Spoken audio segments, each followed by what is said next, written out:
¿Qué tal? ¿Cómo les va? Bienvenidos a su primer año de la carrera de medicina. Mi nombre es Luciano Fernández y en conjunto con el profesor Julián Baroni vamos a ser sus docentes de esta cátedra que se denomina Anatomía y Fisiología Básica. En la misma, ustedes van a tratar de comprender no solo la macroestructura del cuerpo humano, sino también su funcionamiento. Bien, a medida que vayamos pasando con los PowerPoints, la gente de Brasil, los slides, ¿sí? Van a ir entendiendo un poco sobre estos conceptos y demás. Pero por lo pronto, antes de continuar avanzando, me voy a detener unos 5 minutos para explicarles cómo va a ser un poco la dinámica de esta cátedra. ¿Sí? La anatomía tiende a ser un poco compleja por el hecho de que hay alrededor de 30.000 palabras nuevas, ¿sí? A la cual denominamos nomenclaturas. Quédense tranquilos, estoy sintiendo del otro lado un poco de terror. Bien, quédense tranquilos. Luciano, ¿vos sabés esas 30.000 palabras? La verdad que no, porque yo sigo estudiando, sigo aprendiendo, ¿estamos de acuerdo? Así que tranquilos con eso, pero sí es muy importante que ustedes vayan integrando conceptos nuevos, palabras nuevas, nomenclaturas nuevas, para que podamos ir interactuando tanto ustedes como nosotros. Es necesario que hablemos el mismo idioma. Ya algo que por ahí lo teníamos por delante, por detrás, sí, bien, anterior, posterior. Algo que lo tenemos acá más cerquita de, no, es proximal o distal, ¿se entiende? Es decir, vamos a tratar de ir integrando conceptos nuevos para que podamos, en este caso, describir estructuras. Pero para ello es muy importante que ustedes, chicos, chicas, que estén del otro lado, estudien, por favor, del libro. El libro, ¿sí? Va a ser lo que les va a permitir a ustedes no solo reforzar y tener los conocimientos de esta carrera, obviamente, porque esto se extiende a lo largo de toda su capacitación profesional, sino también, chicos, para pelear una nota. ¿Qué quiere decir esto? Lo siguiente. Por ejemplo, tengo la cara anterior del antebrazo y de superficial a profundo hay varios planos musculares. Entre ellos, el primer plano, hay dentro de los 4 primeros músculos, hay uno que se llama flexor cubital del carpo, pero también tiene otro nombre que se denomina cubital anterior. Entonces yo les digo, a ver, es flexor cubital del carpo y ustedes me dirán, no Luciano, es cubital anterior. No, no, flexor cubital del carpo y ustedes me dirán, no, es cubital anterior. Y va a llegar un momento donde les voy a decir, a ver, ¿de dónde lo sacaron? Y ustedes van a venir con su libro, me lo van a mostrar y esto queda acá entre nosotros. Me muestran del libro y ¿qué hace el docente? No puede decir nada. ¿Está? Pero esto queda acá entre nosotros. Entonces, el libro te permite pelear una nota. ¿El apunte sirve? Sí, para prenderle fuego y armar un asado el domingo, porque tienen muchos errores. ¿Sí? Tienen bastantes errores y nosotros conocemos de esto. Entonces, ustedes van a estar leyendo, van a estar invirtiendo tiempo, dinero también. Entonces, si ya están invirtiendo tiempo y dinero, háganlo ya en una fuente bastante confiable, ¿sí? Que nunca la van a errar, que es el libro. Estamos, un atlas pueden utilizar tranquilamente, pero recuerden, el atlas les permite identificar estructuras rápidamente, no les detalla, ¿sí? Como lo es el libro. Obviamente es importantísimo el atlas, puede ser Nether, Prometheus, etc. Lo iremos resolviendo seguramente en el foro, pero quédense tranquilos con eso. Pero un atlas entonces me sirve para decir cubital anterior, cubital anterior, cubital anterior, cubital anterior. Ya pude localizar el músculo, pero no me está diciendo de dónde se origina, por dónde transcurre, con quién se relaciona y me da a mí todas las herramientas para poder, ¿sí?, describir esa estructura. ¿Se entiende? Es únicamente una imagen donde puedo encontrar rápidamente este músculo como ejemplo que pusimos, ¿no? Bien, entonces, vamos a avanzar. Dicho todo esto, igualmente cualquier pregunta, cualquier duda la pueden hacer en el foro sin ningún tipo de problemas.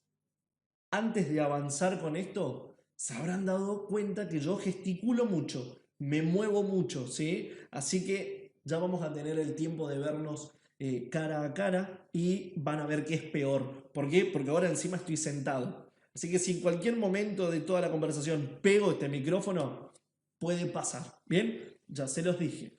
Bien, chicos, avanzamos. Y para ello ustedes van a ver, ¿sí?, Esta imagen que está relacionada muchas veces con la anatomía que ustedes ya conocen, ¿sí? Donde puedo identificar una arteria que es roja, una vena que es azul, unos nervios que son amarillos, linfáticos que le faltan a esta imagen pero que son de color verde. Pero la problemática inicia cuando esta imagen de un atlas, ¿sí? Ilustrativo, tengo que pasarla realmente a un material cadavérico. ¿Bien? Este material cadavérico igualmente ustedes los van a ver en un segundo año, pero acá radica la importancia de utilizo el libro para llenarme de bases, ¿sí? Científicas para poder describir algo. El atlas me va a permitir identificar estructuras, deltoides, deltoides, deltoides, deltoides. ¿Se entiende? Entonces, y luego va a ser importante escuchar la clase teórica del docente y obviamente el práctico donde ustedes les va a permitir identificar realmente todas estas estructuras que se le irán presentando a lo largo de su cursada. ¿Bien? Pero bueno, avanzamos y vamos a hablar un poco sobre la anatomía humana. Si bien proviene del griego anatomía, que significa cortar, ¿sí? A través de o de diseccionar, similar obviamente a la imagen que vimos hace un momento, pero la segunda definición y la más importante es que la anatomía es la ciencia que estudia la macroestructura del cuerpo. ¿Qué quiere decir esto? Todo lo que yo puedo ver y puedo palpar. Un hígado lo puedo ver y lo puedo palpar. A su vez también lo puedo describir. Tiene un lóbulo derecho, un lóbulo izquierdo en su cara antero superior. ¿Se entiende? Obviamente entre otras estructuras. Pero como nuestra cátedra se llama anatomía y fisiología básica, si bien yo sé que la ciencia que va a estudiar la macroestructura, ¿cuál va a ser? Bien, la anatomía. Yo tengo ese hígado, pero necesito saber cómo funciona ese hígado, cómo funciona ese riñón. Bien, ahí es donde entra la otra ciencia que vamos a estudiar, que es la fisiología.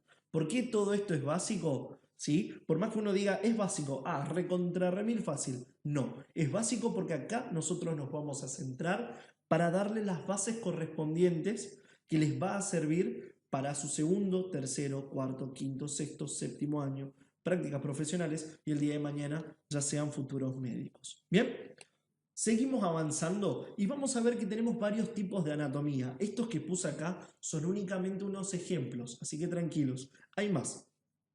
Un ejemplo de ellos es la anatomía regional, también la denominamos anatomía topográfica. Ejemplo de una topografía puede ser la axila. This is a sobaco, ¿estamos de acuerdo? La axila puede ser el triángulo de Scarpa, puede ser el hueco popliteo, es decir, la región topográfica que se ubica por detrás del complejo articular de la rodilla. Pero volvamos a la axila. Ustedes dirán, axila, ¿qué puede llegar a tener? Y la verdad que es una región topográfica bastante interesante, porque si bien la puedo ubicar entre un esqueleto axial y un esqueleto apendicular, ¿sí? Ya vamos a ver a qué hacemos referencia con eso. Esta región topográfica presenta un continente y un contenido. Para que tengan una idea, un continente es algo similar como una especie de casa y el contenido las personas que viven dentro.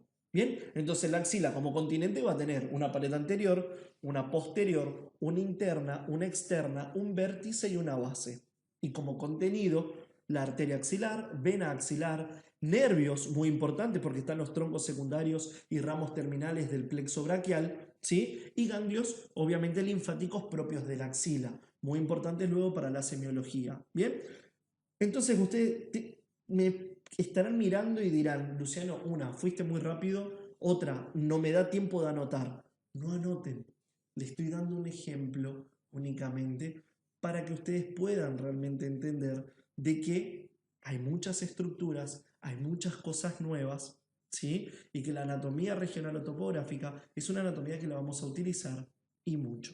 Bien, voy a tener a la anatomía sistémica.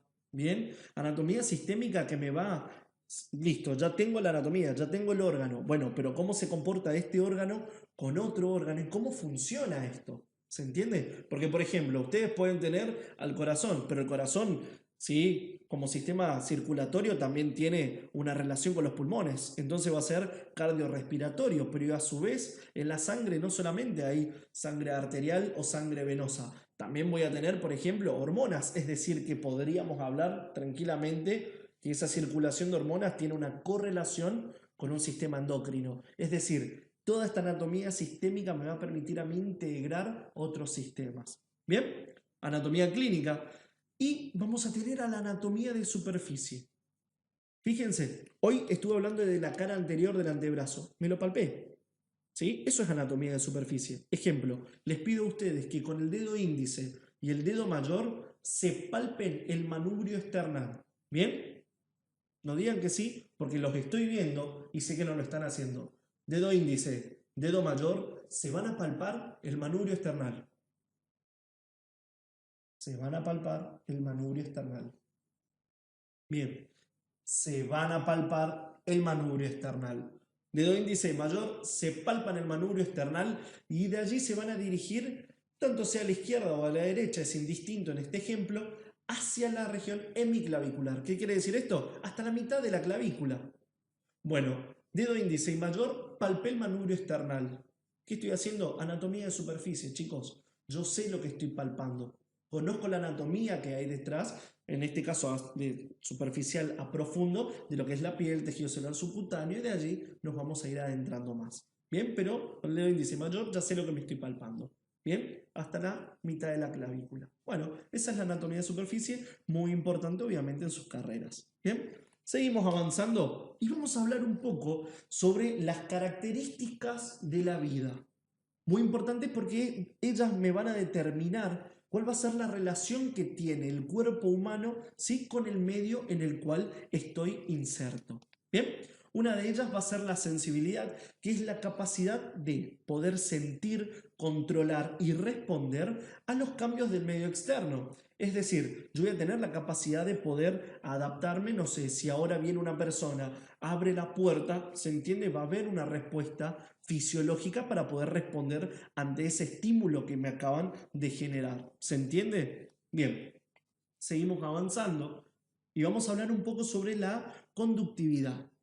La conductividad es la capacidad de transmitir o de propagar selectivamente una onda de excitación de un punto a otro. ¿Sí? Ejemplo de esto, ustedes colocan el puño y dicen, a la cuenta de 3 voy a extender mi dedo índice. 1, 2, 3. Extendí mi dedo índice.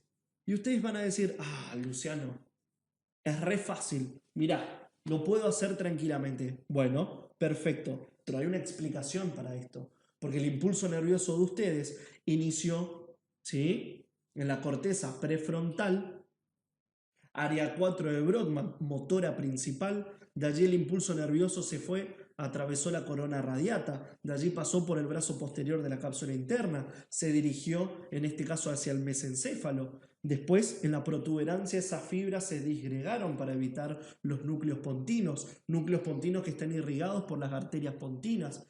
Bien, estas fibras, ¿qué van a hacer ahora? Si bien se decusaron, ¿qué es una decusación? ¿Por qué se disgregaron?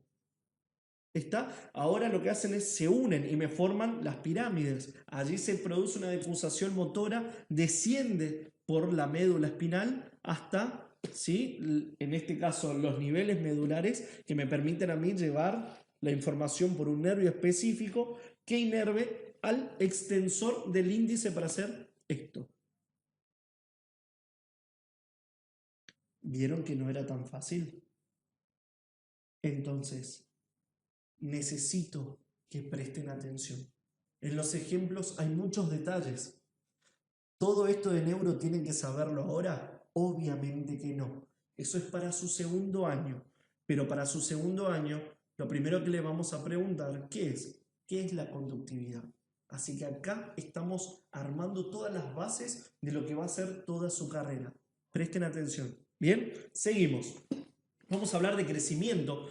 El crecimiento hace referencia a un aumento normal de tamaño o de número de células. Estas células obviamente me van a formar órganos y luego finalmente al sujeto. Igualmente, me detengo un poquito acá porque en breve les voy a estar explicando realmente cómo es. Hay una organización real, ¿sí?, de todo el cuerpo humano hasta llegar al organismo, por lo cual esto es muy simplista, ¿sí? Seguimos avanzando y vamos a hablar de la respiración. La respiración es el resultado de la absorción, transporte e intercambio de gases respiratorios entre el organismo y el medio ambiente. Tengo dos tipos de respiración. Una interna, que hace referencia a la relación que hay entre la sangre y las células. ¿Sí? Una célula puede ser, por ejemplo, una célula muscular, donde a través de una arteria, la aorta, por ejemplo, una arteria grande, se va a ir ramificando hacia arterias que van a ser medianas, pequeñas, hasta llegar, por ejemplo, a una arteriola. Esa arteriola finalmente se transforma en un capilar. Ese capilar es donde se produce el intercambio gaseoso, esa respiración celular que lo van a ver también en biología. Ese intercambio gaseoso que se da en los capilares, en esa célula que dijimos, un tejido, una célula muscular, ahora lo que va a hacer es venir desde ese capilar a vénulas, venas más pequeñas, medianas, grandes, y llegará finalmente al corazón, a la aurícula derecha. Bien, chicos, yo les estoy adelantando temas, estamos conversando para que vean únicamente que esto tiene una relación y tiene un fin último. ¿Vamos? Seguimos. Respiración externa.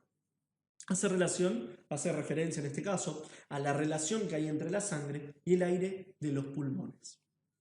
Acá me detengo 5 segundos, yo siempre estoy acompañado de una persona, en este caso va a estar Irene, ¿sí? Haciéndome el soporte. Ella, para que ustedes se den una idea, ¿qué es un soporte? El soporte es lo que nosotros llamamos a un mate, ¿sí?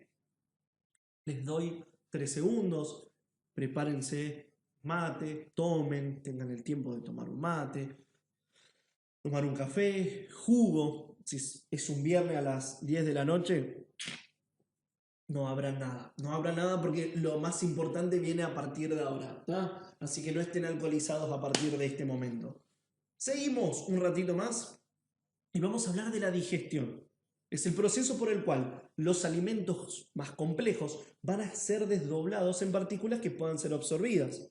A ver, para que se produzca la digestión, chicos, primero ese bolo alimenticio tuvo que haber ingresado, ¿sí? Ya la comida a la boca, se produce la masticación, de allí se va a ir a la oro, ¿sí? Faringe, de la faringe se continúa con el esófago, va a tener un tracto, ¿sí? Torácico, pasa por el diafragma en un hiato esofágico para llamarse ahora el esófago abdominal, ¿sí? Y después ese esófago se va a dilatar. Y esa dilatación del tubo digestivo es lo que nosotros denominamos estómago. Bien, se va a producir la digestión. ¿Pero para qué voy a desdoblar todas estas partículas? Bueno, porque van a tener que ser absorbidas luego. Por eso ahora pasamos a la absorción. Es el movimiento de los nutrientes ya digeridos a través de la pared del tubo digestivo. Bien, pero para poder ser absorbidos, ya en la próxima clase, en tejido tegumentario, etcétera, ustedes van a ir viendo cómo se clasifican.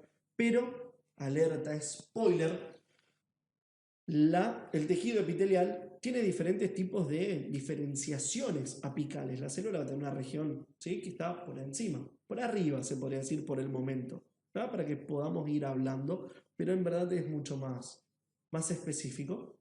En la parte superior, a la cual denominamos región apical, va a tener diferenciaciones. Esas diferenciaciones va a depender de la región y la función que esté cumpliendo. Bueno, el intestino va a tener una diferenciación apical denominada microvellosidad. ¿Para qué? Para llevar a cabo la absorción de estos nutrientes. Seguimos avanzando y vamos a hablar de la secreción, que es la producción y liberación de sustancias, en este caso hormonas, como por ejemplo. La excreción es la eliminación de los productos de desechos producidos por la función orgánica, llámese orina, ¿sí?, materia fecal, etc. Con respecto a la circulación, es el movimiento entre una parte y otra, ¿sí?, de los líquidos del organismo. Muchas veces cuando hablamos de circulación pareciera ser que únicamente hacemos referencia a la sangre, ¿sí?, oxigenada o carbooxigenada, en este caso que transcurra por una arteria o por una vena. Pero en verdad en el cuerpo humano circulan también otras cosas, como por ejemplo la linfa. Luego vamos a ver qué es la linfa, qué es un conducto torácico, qué es una gran vena linfática, dónde drenan. Bueno, ya lo vamos a ver. Finalmente, la reproducción, que consiste en la formación de un nuevo sujeto a partir de una célula huevo o cigoto. Bien, una vez llevado a cabo la fecundación, este huevo o cigoto, ¿sí?, va a empezar a generar, proliferar nuevas células que se van a tener que ir diferenciando. En breve lo vamos a ver. ¿Se acuerdan, chicos, que hace un rato les comenté esto del crecimiento, número de células y demás, y les dije que era tal vez algo bastante simplista, porque ahora íbamos a ver algo con mayor detenimiento? Bueno, hacía referencia a esto, a los niveles de organización estructural. El cuerpo humano va a tener 6 niveles antes de llegar a lo que nosotros conocemos como el organismo, se entiende, al sujeto in situ. Primer nivel va a ser el químico, que está, ¿sí?, subclasificado, tiene una clasificación que es atómico y molecular. Luego, celular, del celular al lístico, del lístico al orgánico, del orgánico al sistémico y finalmente al organismo. Vamos entonces a este primer nivel. Nivel químico que va a estar clasificado por un nivel atómico. Al día de hoy, ¿sí?, día de hoy, que es martes 5 de mayo a las 10 de la noche. Luego de un día bastante intenso, estamos acá haciendo patria, haciendo frente a ustedes, ¿sí? Qué mejor forma de darle una linda bienvenida que con estudio y más de una cátedra hermosa que es acá entre nosotros, ¿sí? La mejor del mundo.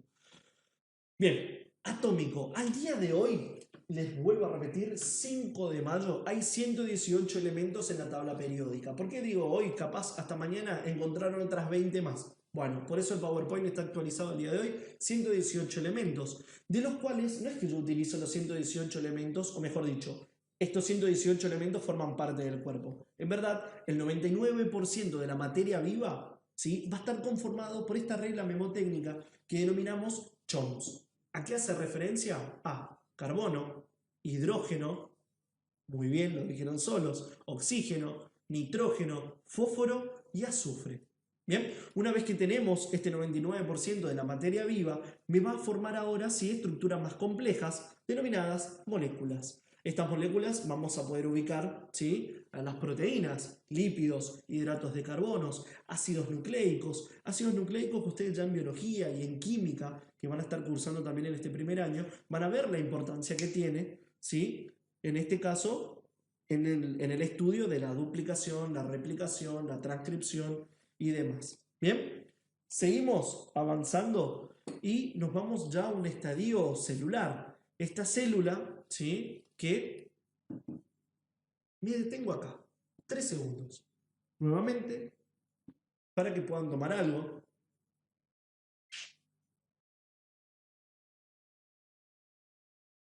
Bien, ahí está. Muchas gracias. La célula entonces es la unidad morfológica y funcional de todo ser vivo. Es decir, que podemos decir que esta estructura, por más pequeña que sea, es un elemento, ¿sí?, de menor tamaño, pero que puede considerarse vivo. El mismo va a presentar núcleos, diferentes tipos de organelas, que ustedes los van a ir viendo en las otras materias. Bien, perfecto. Al día de hoy, vuelvo a repetir esto, tenemos aproximadamente 200 células. Ejemplo de ellas, esta, que es una, muy bien, es una neurona, ¿sí? Tenemos células epiteliales, esto que es un gameto masculino, esto que es un gameto femenino. Acá muy pequeño podemos volver a encontrar un gameto masculino. ¿Qué pasa con estas células? Estas células ahora van a formar un cúmulo, ¿sí?, de células que se denominan ya tejido. Pasamos a un nivel hístico. Entonces, los tejidos van a ser cúmulos o grupos de células organizadas para realizar una o más funciones específicas. Bien, ¿se acuerdan de las características de la vida que hablamos sobre la reproducción? Este huevo cigoto que a partir de la fecundación iba a comenzar a proliferar células. Bueno, inicialmente esas células se denominan pluripotenciales, las cuales ustedes conocerán como células madre. Bueno, estas células madre se pueden diferenciar en 4 tejidos básicos, los cuales son tejido conectivo, tejido muscular, tejido epitelial y tejido nervioso. Bien, seguimos avanzando y vamos a hablar ya en este caso de que este cúmulo de células que estuvimos viendo recientemente me van a conformar órganos, como por ejemplo músculo, corazón, pulmón, sistema nervioso central, pero para ello necesito entender que un órgano es una agrupación de diversos tejidos que van a formar una unidad estructural encargada del cumplimiento de una función determinada. Bien, lo que pasa es que si bien ahora yo ya tengo este sistema que va a estar conformado por un conjunto de órganos, un sistema puede ser un sistema óseo, ¿sí? O esquelético, muscular, circulatorio, ¿sí? Linfático, que por ahí habíamos tocado hace breves.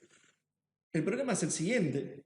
Listo, yo tengo el hueso, pero a este hueso le agrego músculo. Si lo contraigo, tengo hueso y músculo, pero necesito movilizar esta estructura. Es decir, que ahora yo voy a tener un sistema integrado. ¿Integrado por quién? Por un sistema ósteo mío articular. ¿Bien? Y así también podríamos hacer otros ejemplos. Seguimos avanzando y vamos a ver que el cuerpo humano presenta 11 sistemas o aparatos principales denominados integumentario, esquelético, muscular, nervioso, endocrino, cardiovascular, linfático, respiratorio, digestivo, urinario y reproductor.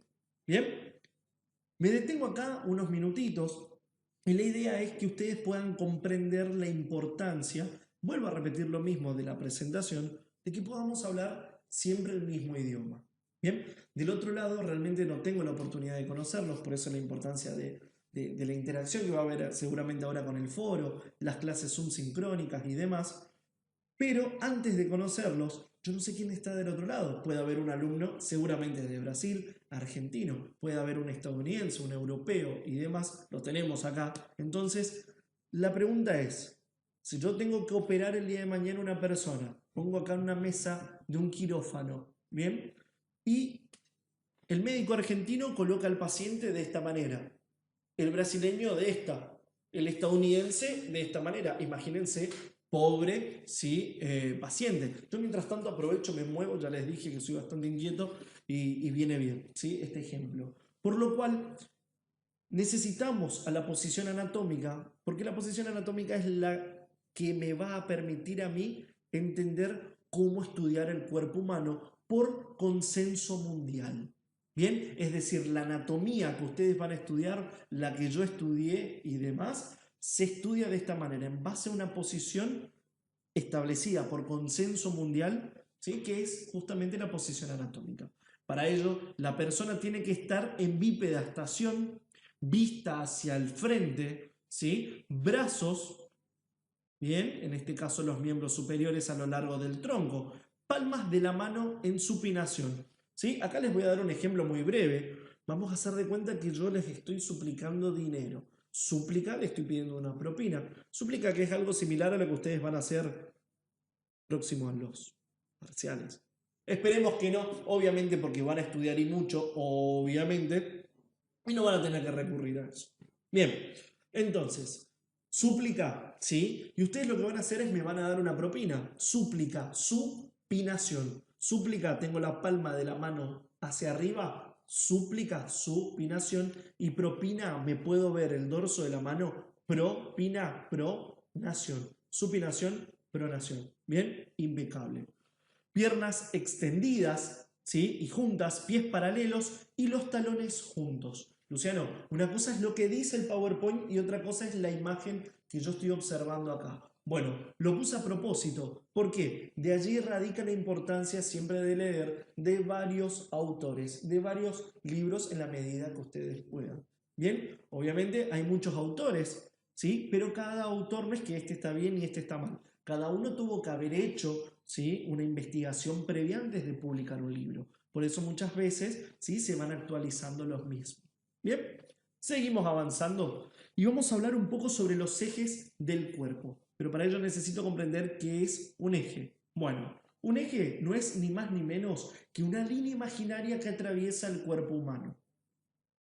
No me cierra mucho, Luciano. Bueno, vamos a ver, vamos a hacer de cuenta que no les está gustando la clase y ustedes, como último recurso, dicen, voy a agarrar un arma y le voy a apuntar al profesor y voy a ejecutar ese disparo. Algo medio drástico ese ejemplo, ¿no? Pero bueno, presten atención a esto. Una vez que sale el proyectil, ese proyectil va a tener que atravesar, como yo voy a estar de frente a ustedes, ¿sí? Va a ingresar acá. Es decir, si yo lo tengo acá a ustedes, ese proyectil va a ingresar acá. La parte de adelante. Ya no puedo decir adelante. ¿Qué dijimos que se iba a llamar? ¿Cómo? Anterior. ¿Sí? Y ahora esa línea imaginaria, es decir, ese proyectil, si esto es adelante, ¿esto qué va a ser? Atrás.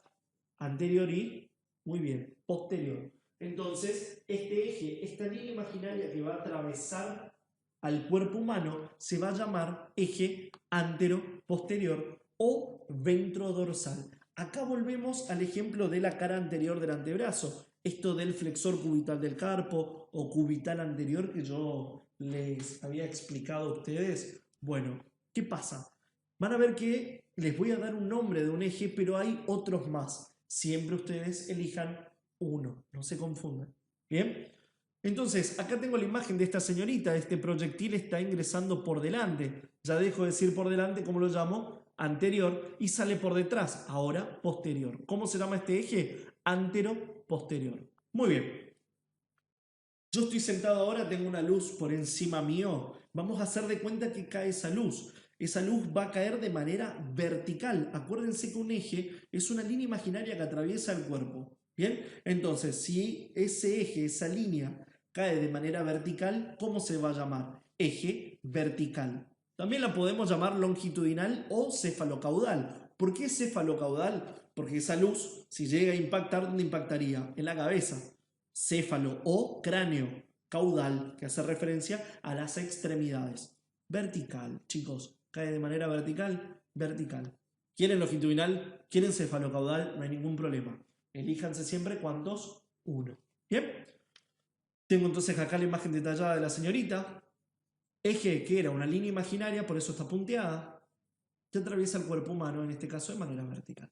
Ya tengo una vertical, tengo otra anteroposterior. Necesito una que vaya de un lado al otro, pero no la puedo denominar va de un coté al otro coté. Estamos ya en un primer año de una carrera, ¿sí?, de medicina, van a ser futuros profesionales de la salud, por lo cual a este eje lo puedo denominar, como va de un lado a otro, latero-lateral. También lo puedo llamar transverso o transversal. Siempre elijan uno.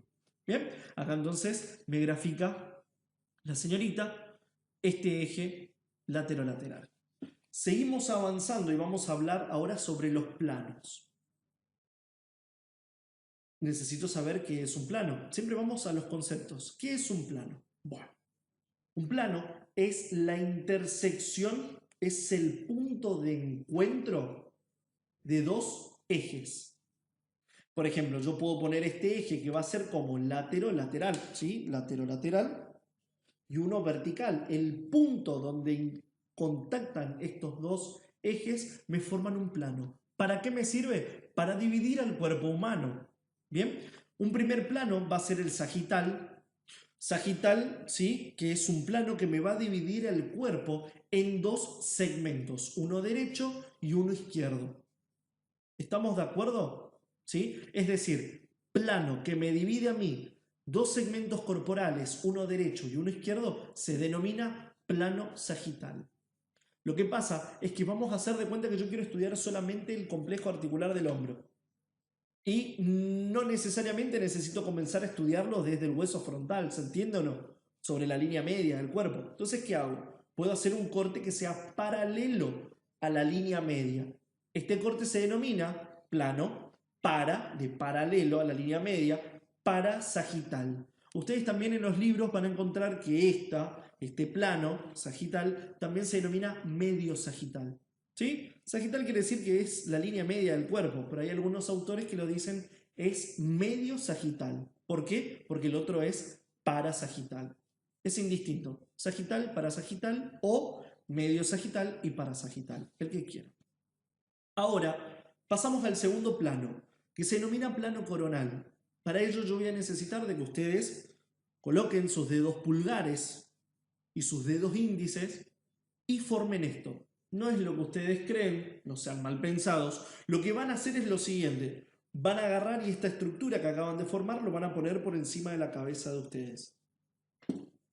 Lo van a poner por encima de la cabeza de ustedes. Lo van a poner por encima de la cabeza de ustedes. Bien, lo que van a hacer es, suben esta estructura y van a bajar lentamente, lentamente, y antes, ¿sí?, de contactar con la cabeza, lo que van a hacer es separar los dedos pulgares, se quedan únicamente con los dedos índices y lo que van a hacer ahora es bajar. Comienzan a bajar y van a ver que el cuerpo humano se divide en dos partes. ¿Cuántas? Dije dos. ¿Cuáles? Una anterior y una posterior. El plano que me dividía derecho e izquierdo es el plano sagital. ¿Cuál me va a dividir anterior de posterior? ¿Sí? El plano coronal, de la coronita, chicos. ¿Bien? A esto también lo puedo denominar plano frontal. ¿Estamos de acuerdo? Bien. Tengo entonces derecho e izquierdo. Tengo anterior y posterior. Y ahora me viene muy bien el ejemplo de esta mesa, porque ustedes lo que están viendo, ¿sí? Es, en este caso, la parte superior de mi cuerpo. No están viendo la parte inferior. Por moverme se me destruyó todo, no interesa, no pasa nada. Pero acá sí les puedo decir que estoy vestido. Pero bueno, por lo pronto, ustedes están viendo esto, la parte superior. ¿Sí? ¿Estamos de acuerdo? ¿Cómo se denomina el plano que me divide? ¿Sí? Horizontalmente el cuerpo, el plano axial. ¿Lo puedo llamar horizontal o axial? ¿Por qué hago referencia a axial? Porque el día de mañana ustedes van a tener que pedir una tomografía axial. ¿Bien? Y plano oblicuo, que es un cuarto plano, que lo pongo nada más para que sepan que existe otro plano, ¿sí? Para su estudio. No siempre los tres iniciales. Nada más, ¿sí? A modo de ejemplo. Acá estamos viendo monos, monitos, se denominan, sí, gráficos de una persona, que en este ejemplo vamos a ver que está el cuerpo dividido por la mitad y me separa el cuerpo en dos segmentos, uno derecho de uno izquierdo. ¿Cómo se denomina este plano? Plano sagital. Ahora, este plano que me divide a mí en dos partes, una anterior y una posterior, se va a denominar plano coronal.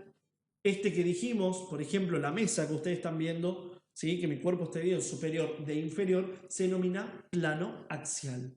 Este es el plano oblicuo que les nombraba hace unos segundos. Y esto quiero que presten atención. Acá tengo el corte de una persona bien por el medio, es decir, por la línea media del cuerpo, y este va a ser, ¿qué plano? Plano sagital, es el mismo, ¿ven? Derecho, izquierdo, ¿ven? Derecho, izquierdo. Muy bien. Acá lo que voy a tener es un corte paralelo a esa línea, por lo cual este plano se denomina, muy bien chicos, parasagital. Seguimos avanzando y vamos a hablar un poco sobre los términos de relación y comparación. Aunque ustedes no crean, desde que empecé la clase ya los estuvimos utilizando. Son algunos ejemplos nada más, ¿sí? De las palabras nuevas que tienen que ir incorporando para que podamos hablar del mismo idioma. Bien, dijimos, como término de relación y comparación, si tengo algo anterior, ¿qué voy a tener? Algo posterior, ¿sí? Si tengo algo superior, ¿qué tengo? Inferior. Si algo es cefálico, ¿se acuerdan la luz? Cefálico, lo otro que va a ser caudal, medial, porque va a estar más próximo a la línea media del cuerpo, medial, por ende, el término de relación y comparación de medial, ¿qué va a ser? Bien, lateral, algo que es más proximal. Ejemplo, tengo acá un hueso largo denominado húmero, el mismo presenta dos epífisis, una diáfisis, y esa epífisis o cabeza va a ser una proximal y una distal. Bien, se utiliza allí. Superficial y profundo, ¿se acuerdan? Cara anterior del antebrazo, cuatro planos musculares dispuestos de superficial a profundo. Bueno, un ejemplo de eso. Externo e interno, y axial y apendicular. Bien, esa generalmente es la cara de ustedes cuando yo empiezo a hablar de axial y apendicular. Si no lo recuerdan, al inicio, cuando estuvimos hablando de axila, que les dije va a estar entre un esqueleto axial y apendicular, más o menos les fui adelantando. Pero ahora hacemos referencia a ver qué es esto. Bueno, así como ustedes seguramente ya tienen el esqueleto, ya tienen la foto en el Instagram, ya se cambiaron, ya tienen la banderita de Brasil, la Argentina, médico en construcción, la foto de ustedes con el guardapolvo y el estetoscopio. Es decir, ya toda la familia de ustedes ya saben que están estudiando medicina. Bueno, ese esqueleto que ustedes ya lo tienen, ya lo tienen acá. Ese esqueleto se lo puede dividir en dos partes. Ese mismo esqueleto en dos, para su estudio. Va a ser uno axial y otro esqueleto que va a ser el apendicular.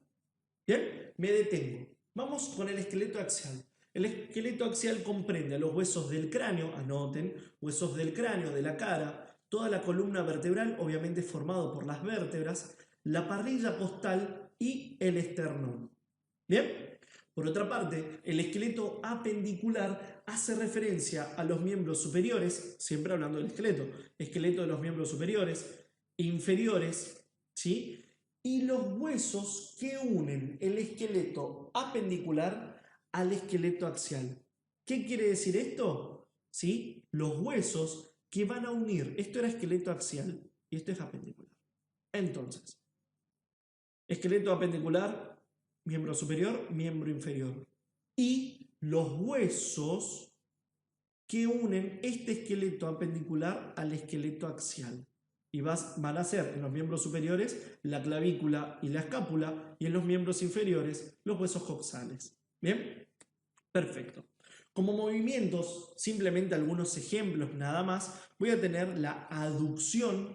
La aducción es cuando aproximo los segmentos corporales hacia la línea media del cuerpo. La abducción o abducción, que es cuando yo separo los segmentos corporales de la línea media del cuerpo. Por ejemplo, si yo quiero llevar a cabo un abrazo, ¿qué voy a tener que hacer? Primero, una abducción. Cuando la persona se está aproximando, voy a hacer una aducción. ¿Bien? Tengo también una eversión. Vamos a hacer de cuenta que esto es un pie. La eversión, que es cuando la planta del pie se dirige hacia afuera. ¿Sí? Eversión. Hacia afuera, hacia externo. ¿Bien? E inversión, cuando la planta del pie mira hacia adentro. Y interno. ¿Bien?